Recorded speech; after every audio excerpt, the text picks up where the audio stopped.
How to use built-in screen recorder on Android. Hey everybody, in this tutorial I'm going to be showing you a quick and easy way to use the built-in screen recorder on your Android device. Without any further delay, let us just jump right in. Make sure that you have turned on your screen recorder. For that, just swipe down on your notification panel and you should see your screen recorder option right here. Just go ahead and tap on it, long press on it. Then from there, you can easily find your screen recording settings. So if you scroll down here, if you tap on record sound, you can choose whether you want to record media or media and mic both.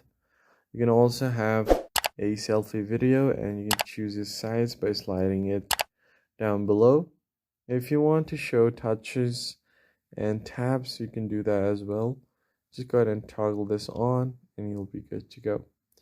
Then you can select your destination folder where all of your recordings will be saved. And to actually start recording, you just press this button here, tap on start recording down below, and you'll be good to go. I'm currently using a third-party recorder to record this video just to show you guys how the default recorder is going to work. So that's basically it, guys. If you found the tutorial helpful, like the video down below and subscribe. I'll see you guys in the next one. Thanks for watching.